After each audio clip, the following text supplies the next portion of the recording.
Welcome back. We're going to talk about bond polarity and molecular polarity next, section 1.5 of the textbook. And we're going to jump over here. This is the second time we have the electronegativities you need to know, and you're even reminded, second time. We use electronegativities to predict bond types, and we use bond types to help predict polarity of molecules. First off, you have to know if your bonds are polar.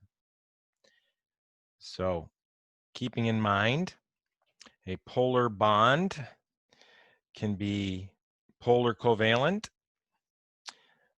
Ionic bond is the extreme when the differences in electronegativity are so large that one atom cannot participate in sharing because the other atom is pulling too hard. Then we have an ionic bond, which is really a cation next to an anion. Here's some examples. Lithium and fluorine have electronegativities of 1 and 4. The difference is 4 minus 1 is 3, which is greater than 1.9, ionic category. We have C bonded to O here. What category would that be? The C is 2.5. The O is 3.5. The delta between those is 1.0. I take the big one, subtract the small one, so we always have a positive answer. And that category is definitely right in here, polar covalent bond. So if I switch over to, I don't want to grab that.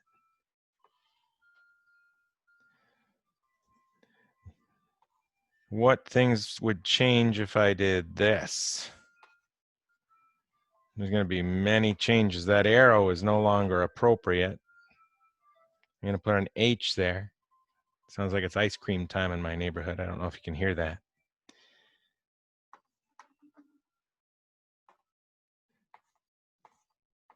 What do you have to change? Well, these are called dipole vectors. This vector is inappropriate right now. It's too big and it's the wrong direction. And dipole vectors, they show the direction of the polarity. They always point towards the more electronegative atom. So that's clearly wrong down here. We can fix that. C more electronegative than H. And the difference here between 2.5 and 2.1, 0.4, that vector is less than half the size of the original. Oh, give me please the vector only. Thinks they're all the same? No, I'm grabbing the wrong thing.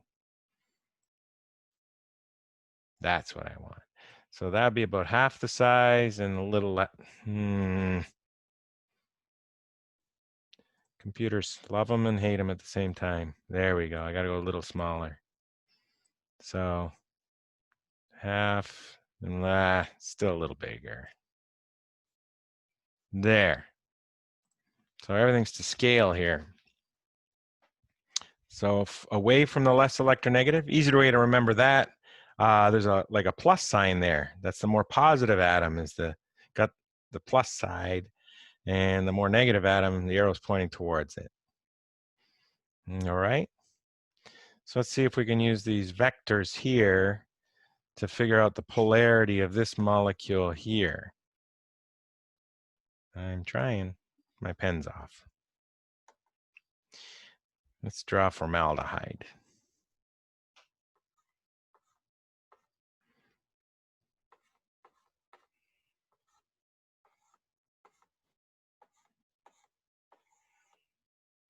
Okay, why did I draw it like that? Well, proper Lewis structure says this is an sp2 atom, 120 degree angles. I think I did pretty good. And how am I going to orient this vector on there? It's not liking giving me my vectors, is it?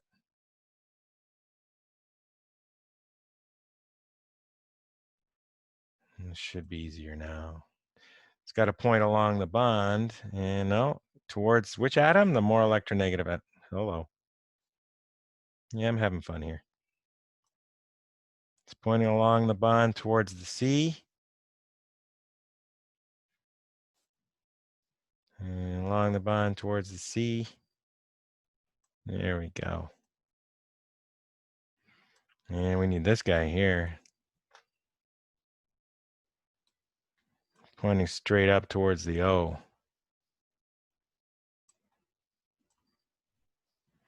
Nice. So to determine if this molecule that I drew here is polar or not, we have to add the dipole vectors. Adding dipole vectors is easy. You pick one of the vectors, any one. In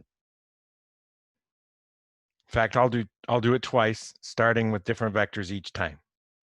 I want just this vector here, copy, paste, move it somewhere else. There, same direction as before. Then I'll do the big one. Copy, paste. Right there. And I need to move both those guys. And then I need the third one, which I haven't used yet. And notice where this vector ends is where the next vector begins. It's not letting me put them right where I want them, but it's got resolution issues here. Oh, there we go. I can move that one a little more finely. I need this here. It's not going to let me, is it? There it is. And where the other one ended is where this one begins. And the net vector is from the very beginning of the first one to the very end of the last one. Oh, that's cheating. So yes, this molecule is polar, and this is the net dipole. If you have a net dipole that's not zero, which we do here, it's a polar molecule. Let's do a different order and see if we get the same net dipole. Oh, I hit the wrong button. Just have to hit it again, I hope. There we go. I wanted this button. Let's start with the big guy. Start way down here. And we'll grab this one next. It doesn't like doing that. All right, finally. Where that one ends is where I put that one, and I haven't done this one yet. And I should be able to, if the world's a fair place, get the same length. The world seems to be pretty fair here. It's the same net dipole. Are you surprised? I hope not, because it's the same molecule drawn in the same direction. Okay, so that molecule is polar. I lost it, didn't I? No, I want the purple one. It's not going to let me have the purple one. Instead of copy pasting, I moved it, didn't I? There. Okay. So the question I'm going to ask on a test is, draw me the net dipole vector. Now, if you can draw me the net dipole vector without doing the individuals, the purple ones, good for you. That's fine. Most people can visualize simple ones like this, and that's fine. It's rare that I ask this question. I should never confess that, but I do. All right. Now, how about this molecule here? Let's do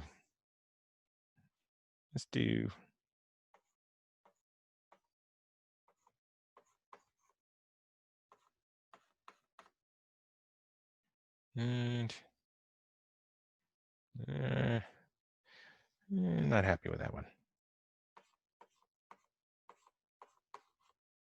Need about 120.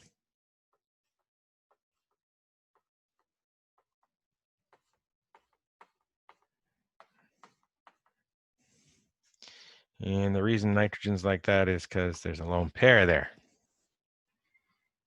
Now, CHs we have, oops.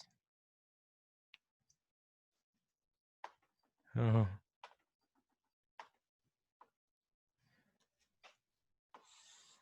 Should be along the bond. It's not quite pointing the same direction, is it? You. Trying here, folks. There we go. And the other one should be like that. CH. Good. CN. I just remind you, CN is a difference.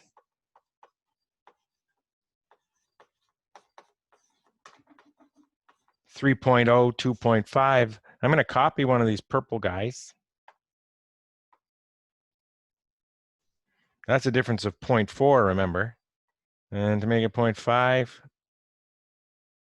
10% longer, pretty good.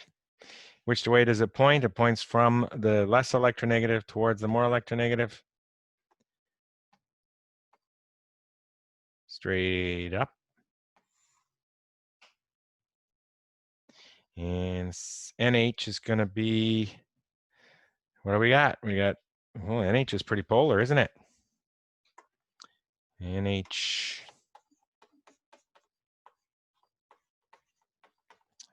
.0 minus 2.1. I'm going to take this big purple one here and shrink it 10%. This big purple one here. Because that represented a difference of 1, remember, between C and O. And shrink it about 10%. I think that'll do it for me. And then it's got to go from N to H. Not bad. I think everything's pointing upwards, so I'm seeing a dipole pointing upwards in this molecule. Want to just do them in the order we see them down here? Doctor, doesn't Yes. the net dipole for N to H have to go towards N? I knew it as soon as you started speaking. Yeah, I'm glad you caught me before I got in more trouble. Thank you. Yeah, No from the less electronegative towards the more electronegative. Yeah, there we go. That would have changed everything. I would have had a totally wrong answer, wouldn't I? Okay, so grabbing the little guy down here, just go from the bottom to the top. Do the addition over here. Grab this guy. Whoa, he's not liking me doing that. There, finally. There we go. Then the next one, where that one ended, give it to me.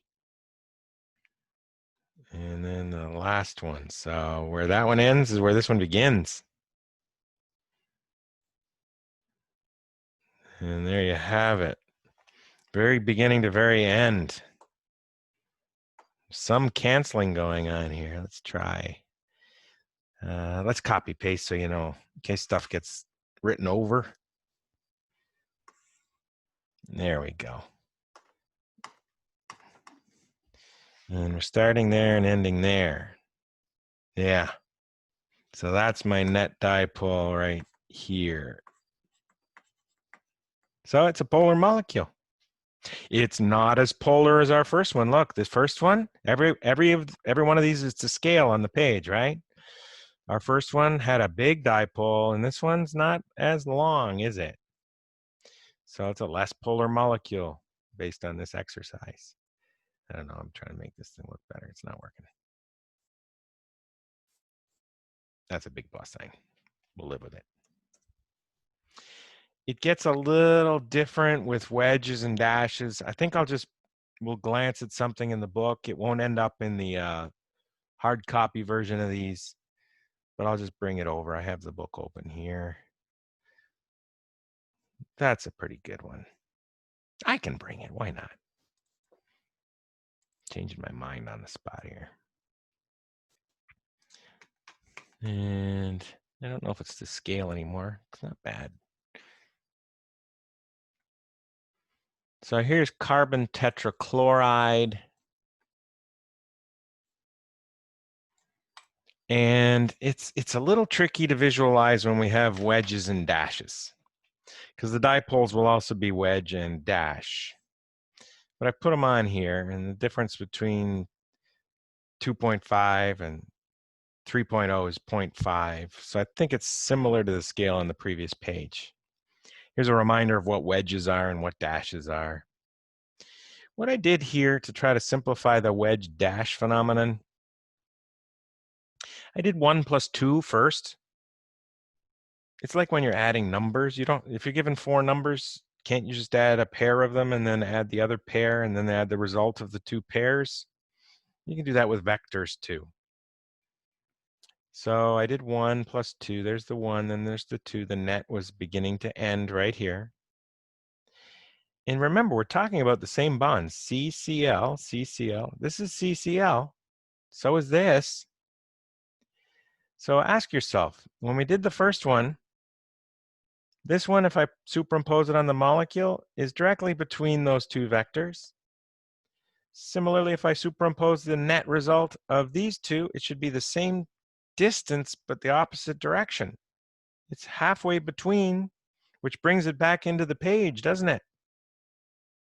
So did I have to draw a wedge dash, or could I just say the addition of this to this gives me that, which I have here, and the addition of this and this gives me this, which is, halfway between them, the same length as this, but opposite direction.